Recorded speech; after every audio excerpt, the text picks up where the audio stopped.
Welcome, dearly beloved. We are gathered here today for this thing called Talent Experience Live. Apologies for the Prince reference. Was listening to a little bit of Purple Rain before we kicked off today's show. But as you know, Talent Experience Live covers everything that you need to know in talent acquisition, talent management, recruitment, and human resources, and quite frankly, everything in between. I am your host, Devin Foster, and the program here is proudly brought to you by the good team here at Phenom, whose purpose is to help 1 billion people find the right job. Of course, that is not a typo. It is the reason why our organization exists. It's the reason why we put on this show and Jess Elmquist's show on a regular basis. It is to help those folks find the right job. And the way that we do that is through our Intelligent Talent Experience platform, which helps candidates find the right fit faster, employees evolve in their current roles and beyond, recruiters achieve some next level productivity as well as efficiency, and managers build better teams through data analytics and, of course, automation. And all of this is powered by super slick artificial intelligence and machine learning. So if any of this interests you at all, candidates finding the right fit, employees evolving, recruiters becoming more productive than you could ever imagine, managers getting better insights through data and analytics, head on over to phenom.com to learn more. We have great blogs, we have great webinars, we have this show, we have a ton of product demos and everything in between for your human resources, talent acquisition, and of course, talent management needs. So run, don't walk over there. Check it out before you log off for the weekend. Now, we have a very exciting topic today. We're going to dive a little bit more into the global state of the candidate experience. But before we get into that, it's tradition around these parts to do a bit of an icebreaker question. And we obviously put this on live every single Thursday, noon Eastern time on LinkedIn, YouTube, as well as Facebook. And then we simulcast it onto, your traditional podcast sites. But for the audience that is tuning in right now, I want to know, our icebreaker question is, with it being the season of dads, with Father's Day fastly approaching, I want to know who your favorite fictional dad character is and what TV or movie they are from. So hop into the comments section. Let me know who is your ideal dad in a fictional sense, and I'll share mine. Mine, of course, is Clark Griswold. Huge fan of Christmas Vacation, really the Vacation series as a whole. And I just think it's funny. Those movies stand the test of time. It's something that my family watches every single Christmas. I'm sure there are plenty of others. And I think every time HR Tech rolls around, I pop on Vegas Vacation because why not? I always hope of leaving leaving the casinos like Rusty does with just a line full of cars. But that day has not happened yet. So let me know who your favorite fictional dad is as I dive into today's topic. Obviously, we are talking about the state of candidate experience. And recently, Phenom audited the largest companies in the world, the Fortune 500 as well as the Euro 100, to really see how organizations were attracting, engaging, and converting top talent, including an additional audit of artificial intelligence. Because at this point, what doesn't have AI? I can answer that question pretty quickly for you. A lot of career sites don't have enough AI right now. So download the report. But sort of as the lead up to this, the press run, the promo for these reports, we had a couple good folks from the Phenom team join us. We had Monica Montessa as well as Sebastian Husti talking about the Fortune 500 and the Euro 100 respectively. And today we're going to start things off with Monica's session, Monica's episode, where we unpacked specifically that Fortune 500 and the trends that we noticed over the course of 7 years, I think, that we've been doing this report, as well as she talks a little bit about the trends that we've noticed even more recently that may have been impacted from the pandemic. So without any further hesitation, I'm going to hand it over to myself and Monica from a couple weeks ago, chatting about the State of Candidate Experience report, United States version, where we looked at the Fortune 500's career sites. Here it is. So our State of Candidate Experience, it's a benchmark report that audits, it scores, and it ranks the Fortune 500 career sites and candidate experiences. And it covers a few different areas. So we're looking at how they're attracting, engaging, and converting candidates. So we take a lot into account in terms of the search functionality on a career site, what kind of AI and automation is present, is there a chat bot, what kind of content is on there, and is it compelling? Do they have really strong job descriptions? The whole nine. And we carefully do that for all 500 companies in the Fortune 500. And it's a really extensive overview there. And we're proud of this report and excited to get it out there. Yeah, I mean, you see the posts on social media all the time of people applying to X amount of jobs. Essentially, we do that here at Phenom, right? For the Fortune 5, we apply to 500 jobs and audit how they perform at the end of the day. So tons of great information in there. But I have to ask you, I know I've been around for a few years. How many years have we been doing this report, and how much data do we have essentially backlogged for it? Yeah, so this is our 7th year of the State of Can Experience report. So we've had quite a lot of years, and it's awesome to see just how it's really evolved. We're always finding something new in the data. This year we have another new little aspect to it. So yeah, 7 years and going. Obviously, doing it over the course of 7 years, and probably more importantly, over the last 3 or so years, have we begun to notice any trends, specifically positive trends in talent acquisition? Because I think back to 2016, career sites looked a lot different, and that Phenom looked a lot different at that day and age. What are some of the positive things that we gathered from this report? Yeah, so it's interesting you call that out, because what we did do for this year was we took an analysis and we looked back at the last 3 years, really since COVID, what kind of changes have we seen across the Fortune 500 and the candidate experiences that they're delivering? And a couple of things that really stood out to us was, just in general, there were certain AI, intelligence, and automation features that companies started using, at significantly higher rates than we've seen before. Yeah. So in particular, we saw 250% increase in job recommendations based on browsing history. There was a 150% increase in chatbots. And, I think when we talk about just the change in what job seekers now expect and how companies really need to transform and reconsider how they're making jobs accessible to candidates and how they're helping them find them faster, how they're communicating with them. We are really seeing that come through a lot in the data, especially from the last 3 years. You mentioned a couple huge stats there, right? 250% increase in personalized job journeys or candidate journeys, excuse me. 150% increase on the chatbot. It seems like yesterday, but I remember 5 years ago, prior to COVID, was really when AI started to take shape, I think, within the talent acquisition space. Yeah. I remember, I think Phenom launched personalization on demand at that point in time. Fast forward to today, do you think it's now universally accepted when we see some of these numbers that have really started to illuminate themselves, where it's no longer a nice have or even a must have? Yeah. It is, you have to have it if you want to reach candidates. Yeah, I definitely, for sure.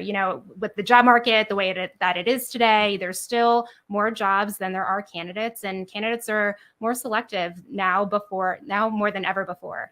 And for one way that we're seeing organizations are trying to get around that and really establish a better connection with candidates is by implementing tools like chatbots and making sure that their career site, people can easily find what they're looking for. How long does it take to get to the job that, might be the right fit for them? Yeah. So the sooner that the sooner that people are able to find that information, they apply faster, they feel more connected with the company as well.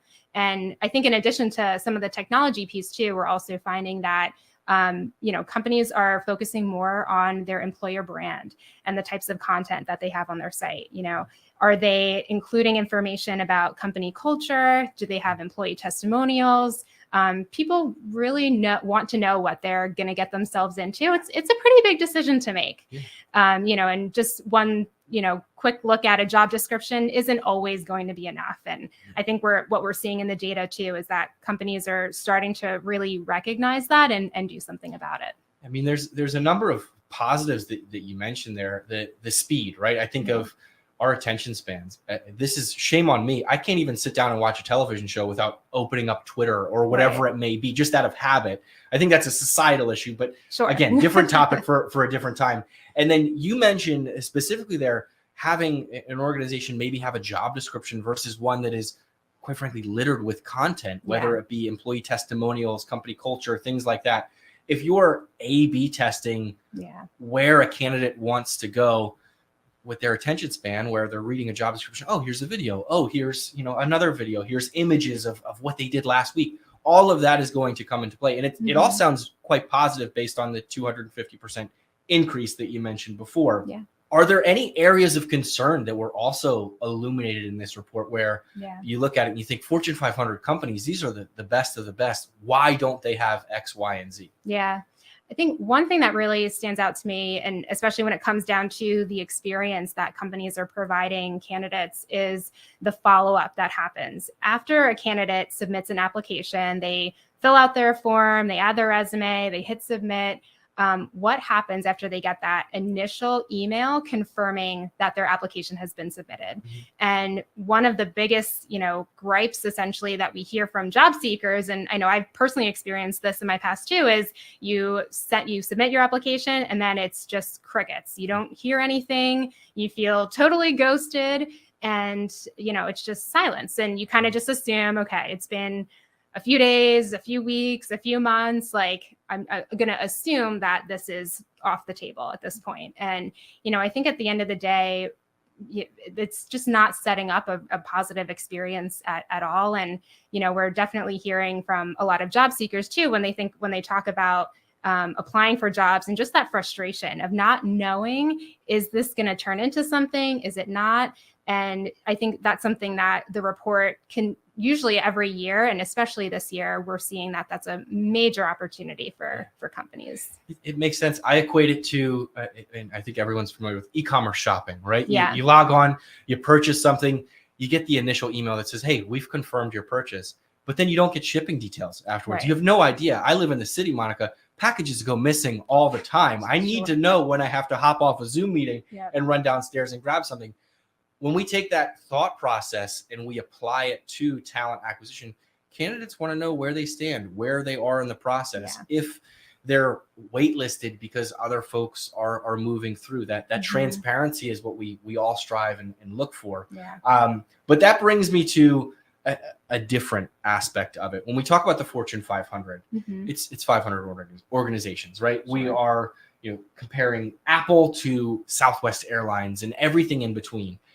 When it comes to folks who may want to see how they stack up against their specific industries or their competition, is there an industry breakdown so that you can see how you are compared to other e-commerce or other technology? And what does that look like? Yeah, well, it's exactly that. So we do have in the report a breakdown of 14 different industries. So somebody could go in there, take a look, see what how the overall industry scored as a group, and just get a sense of, okay, across this whole space, here's where we're averaging when it comes to attracting, engaging, and converting candidates. And then you can then see yourself and where your company ranks against others in your industry too. So definitely a lot of insight packed in this report. Absolutely. I mean, if you think about it from the ability where you may look at the report and say, oh, I thought we would be in the top 100 or in the top 50, but then you look at your industry and you're like, actually, we are the best of the best for where we're at right now. It still gives you that stretch goal that we love to talk about in tech and everything along those lines. But from the perspective of, you see how you rank with the best of the best and then where you are in your respective industries. Now, we talked about a couple stats there, Monica, the 250% personalized job journeys, the 150% increase in chatbots. Are there any other key stats that we can leverage to entice some folks who may be on the live stream right now Sure. to hop in and kind of unpack this a bit more? Yeah. And so, we mentioned a little bit before that the 3-year analysis, we did see these improvements, just generally in a few different areas when it comes to the use of AI, automation, even some content on the website. But one thing that we did see for 2023 is just in the year alone, there's still a big gap when it comes to what companies are doing now and where they could be in terms of using all of these different elements and best practices to deliver an experience for candidates that we think will be really strong. So one example is, chatbots. So even though we've seen an increase, a really significant increase over the last few years, 85% of the Fortune 500 still did not use a chatbot, which is pretty large number there. And then when it comes to job recommendations based on candidate profiles, for example, 84% still were not using that type of functionality either. And we saw that a lot when it comes to that type of personalization usage where, it's just not quite where we would expect it to be. So still a lot of room for growth. We talked about a lot here today. I want to ask you any final thoughts, anything that I may have neglected to ask you with regards to the report that you wanted to mention. The only thing that I would add is, one thing that the report also does include is opportunities and recommendations for improvement. So there's a lot of information there, just covering the current state of everything as it relates to career sites and candidate experience. But what can you do with that information? How do you proceed from there? So there's a whole section dedicated in the report to outlining, here are the simple, quick things that you or your team can start implementing today.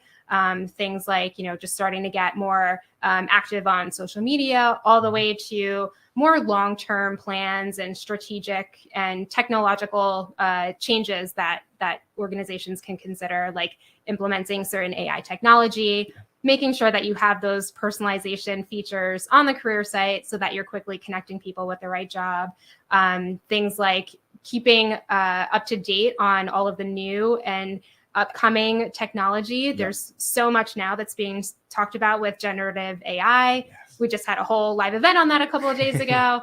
So we're all very familiar with that. But again, just keeping speed to, like, what are the things that are influencing candidates right now? And, we want to make sure that we're keeping pace. So there's a lot to catch up on. There's even more coming down the pipeline. And it doesn't necessarily mean we have to implement all of these things right away, but just making sure that we're accounting for, this is going to be the biggest opportunity for my organization and for my candidates, my space. This is what we were going to start going after. So definitely a lot of good tips in there. Yeah. Monica, I want to thank you for joining me on the program today to talk about our exciting report. I mean, seven years is nothing to shake a stick at, right? No. Thanks for having me. Yeah. Thanks for having me. And yeah, I hope everyone finds some value in it for sure. Once again to Monica for joining me on the program a couple weeks back. Lots of great stuff there. The one thing that always jumps out at me whenever we do this report, and I know we talked a little bit about the increase of chatbot on career sites, but 85% of the Fortune 500 still not having a chatbot on their career site, to me, is eye-opening. If you were to go to any of those organizations, e-commerce sites or traditional websites, they're going to have a chatbot 9 out of 10 times. So for 85% of them to abandon that same approach within the career site is really a head scratcher to me. When is the last time that you went onto an e-commerce website and we're looking for a product, or we're looking for maybe just customer service help? Oftentimes you're prompted with a chatbot right off the bat. So we as consumers are used to that experience. Why wouldn't we offer that same experience for some job seekers who may be looking for that and maybe looking for that immediate interaction for frequently asked questions, or if they're qualified, and we can even get into on a later episode, that next level recruiter stuff where you can begin to screen candidates through a chatbot. You can schedule interviews that way. I know a lot of organizations are looking to tighten the belt right now based upon the economy. implementing a chatbot onto your career site could be one way to do that, to put hours back in recruiters' days where they don't have to reschedule interviews, where they don't have to spend hours on phone screens and things like that. And you can begin to move candidates through the process quicker as well and give them a better experience. But if you want to see the full episode, it's obviously available on LinkedIn and on YouTube, as well as on our every podcast platform. After we launched the State of CX United States version, where we looked at the Fortune 500, a couple of weeks later, I was joined by Sebastian Hust of our German counterpart team. And we talked about the same report, only we changed the companies. We focused on the Euro 100, which are the largest organizations in Europe. And we really talked about some of the successes there with these organizations and how forward they may be in some areas, but also where they fall a bit short as well. So without any further hesitation, let's throw it back to myself and Sebastian talking about the Euro 100 State of Candidate Experience Benchmark Report. Well, with more jobs open, then, there are candidates looking for them, and we see this across countries in Europe. Companies really have a very intrinsic interest to stand out, right? A couple of ways we've seen they're doing this. They start leveraging more and more intelligent technology, more and more automation, and they will start doing more and more automation. Just a few, I guess we'll get a bit deeper at a later stage, but a few things that I've recognized in this report is that more and more career sites can be viewed on any device, no matter whether you're on a smartphone, on a tablet, on a PC. I think this is something we are getting really, really good at in Europe as well. More and more sites are really cautious about having up-to-date jobs listed, right? Remove expired jobs from external sites. And I think there's a big trend. And I agree with you with your striker analogy. You have to put this into context, which I'm happy to do later. But we see more and more companies leverage chatbot technology. We see more and more companies leverage localization, right? Making location-based job recommendations and even job recommendations based on browsing history. So it almost feels like companies start to really understand that you have to treat your potential employees just like your potential customers. If you generate a good candidate experience, well, you make the candidate also want to come back, right? And they start engaging with you more. But that also creates expectations, right? So one big one, that we should consider a concern is, especially for job seekers, is the communication after the application is submitted. Candidates expect to hear from companies throughout the entire process. And if you don't reach out to candidates, and even worse, you don't reach out to applicants, you might lose them. Depending on which industry you are in, there's a high competition for talent these days. So you better get your messaging game right as well. So, and it's easy, right? Send a communication when the application is submitted. Send a status update when the candidate hits another hiring status, and so on. So, talent acquisition teams really need to keep up with job seekers, keeping them up to date, and also do this in a personalized way. And also here, coming back to the AI story, can help you very much to get the talent signals, and send a personalized message just in the right moment to make sure the candidate has a great experience.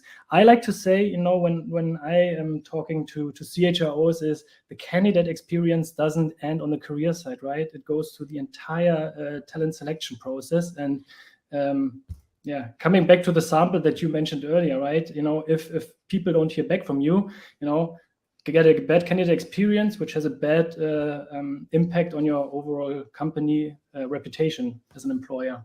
Yeah.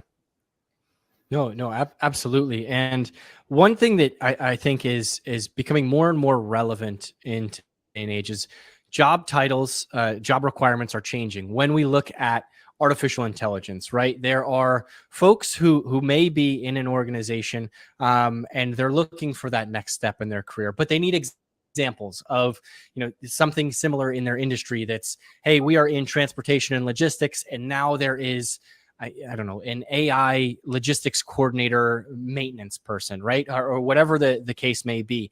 They log on to potentially a competitor's career site, look at the jobs that are available, and then they serve them up to their bosses and say, this is the career path that I want to go, right? This is the direction that the industry is headed. With that being said, serving up some of the information that you mentioned at the right time could be ideal, right?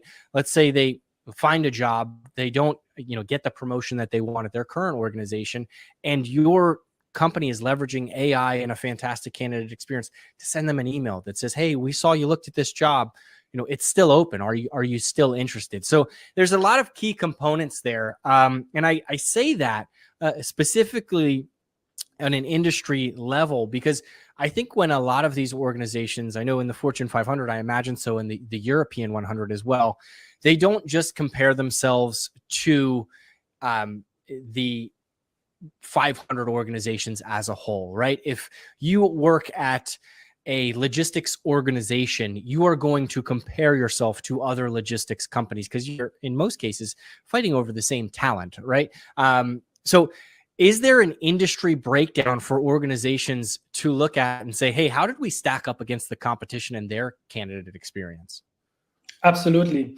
And I think it's very, very important that you compare apples with apples if you try to get a benchmark, where you are standing, because, while you probably are in kind of a competition with other industries, you want to see where you stack up. I really have to give a shout out to the team that put together all the data that went into this report. So yeah, it's amazing. There are, in fact, 14 different industries that we considered, which includes overall scores for that industry. So we build averages for every single industries in terms of how the career side of the Fortune 100 companies that fall into that very industry actually score in terms of attraction, in terms of engagement, in terms of conversion, and how well they are already leveraging AI, which gives you a good indication, when you tend to score on the bottom end of this list, it should give you an indicator, to act and actually get involved into these topics. Are we maybe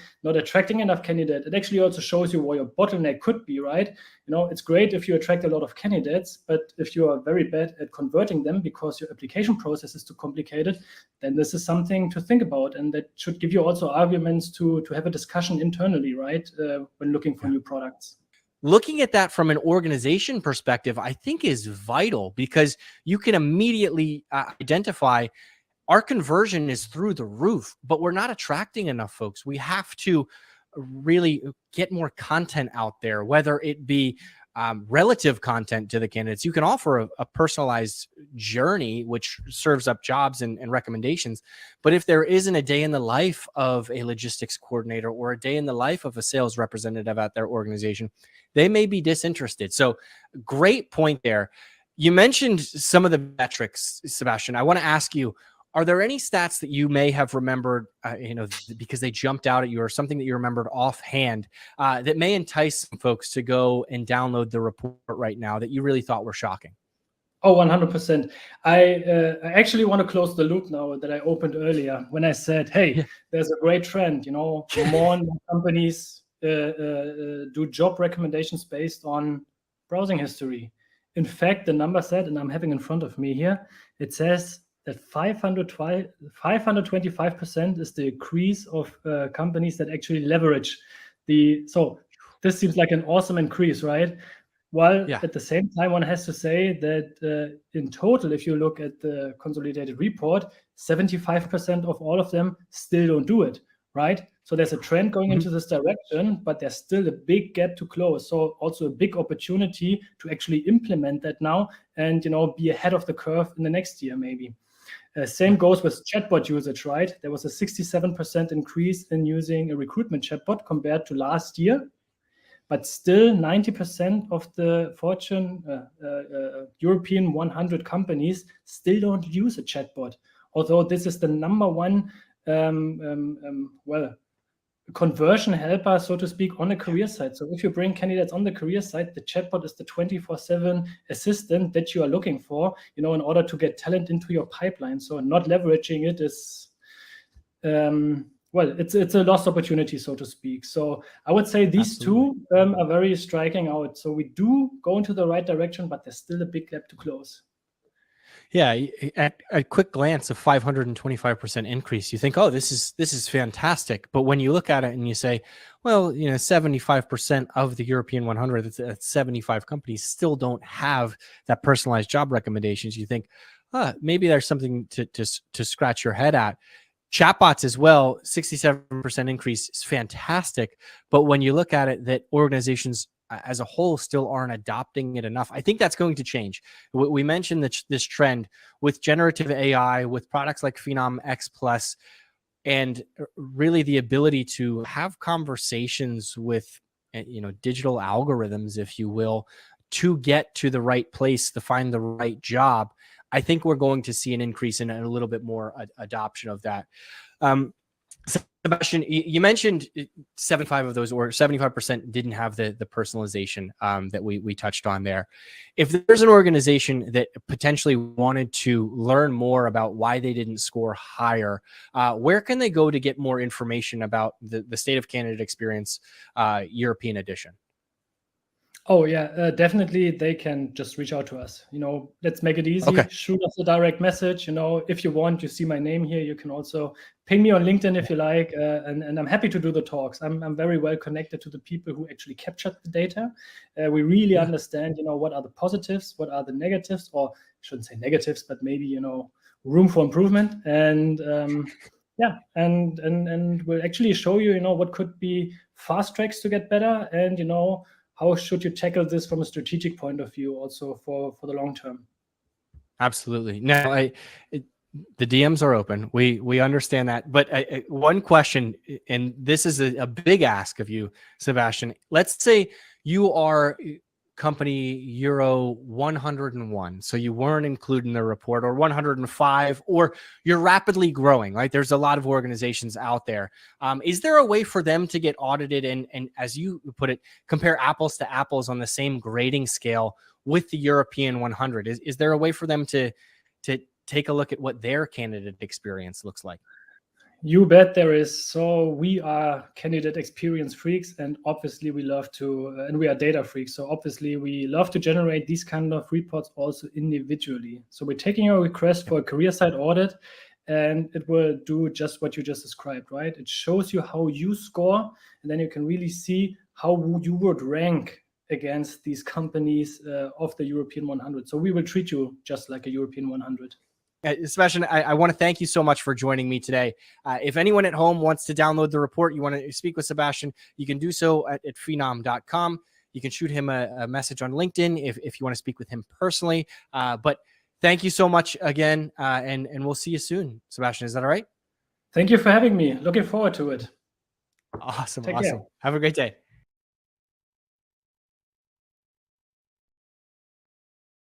Sebastian may have created my favorite clip in the history of Talent Experience Live, and that is, we are candidate experience freaks and we are data freaks. So like he mentioned, if you weren't included in either of the State of Candidate Experience reports because you are Fortune company number 501 or you are Euro company number 101, don't worry, fret not. We can still get your career site audited. All you have to do is head on over to phenom.com. There'll be a banner at the top linking to the State of Candidate Experiences where you can request an audit, or better yet, where you can sign up for our upcoming 2 webinars about the European and US versions, respectively. The US version is actually next week. It is June 21st at 2 p.m. Eastern Standard Time. That, of course, is going to be with Regions Bank, sharing some of their insights in the State of Candidate Experience. And then the Euro version will be June 27th at 1600 or 4 p.m. British Standard Time. And that's going to be with DPDHL. So you won't want to miss either of those. I know they're going to be talking about each region respectively and kind of comparing and contrasting the two while hearing from a real world large organization in both on how they're finding success. So definitely tune into that. But before then, if you missed last week's episode, you missed a good one. That's what I'm going to say. We had Jess Elmquist on us, who talked a lot about CHRO's innovation and how change is the name of the game, where we discussed kind of the merger of talent acquisition and talent management strategies. Jess and I had a back and forth conversation where we equated the current disconnect between talent acquisition and talent management, similar to being like on a highway where the candidate experience is seamless. We see that in the state of candidate experience. You are cruising from state to state to state. All of a sudden, you get to your destination exit, you pull off the highway, and it is standstill traffic. I know a lot of us on the East Coast are going to be doing that this summer as we head to the beach, because there is one bridge, there is one road leading to the beach, and all of a sudden, that joyful joyride, if you will, is not so excited. So we're going to talk about how to really create a seamless experience throughout to get you from point A of being a candidate to point B of being an employee and growing from there in that episode.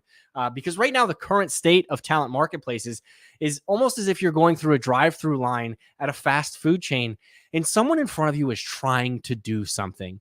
For those of you who haven't seen, I think you should leave. They're trying to order 55 burgers, 55 fries, 55 tacos. You get the idea. Anyway, that whole situation is less than ideal, even if someone is trying to do something. So definitely tune in to last week's episode with Jess Elmquist, where we talked about innovations and being the name of the game for CHROs. As always, thank you so much for tuning in this week. Next week, I am going to be joined by Joe Martyr of Brazen, where we are going to talk about the candidate churn and how it could be costing your company millions of dollars. So you won't want to miss that. But in the meantime, I hope everyone has a fantastic rest of the Pride Month, a fantastic Father's Day, a fantastic Juneteenth, and everything in between. I always enjoy putting on this program. It is fantastic to do it for you all. So tune in next week. Check out last week's episode. Download the State of Candidate Experience report. Sign up for the webinars. We have plenty of content out there for you until next Thursday. Thanks so much. Have a great weekend. Bye.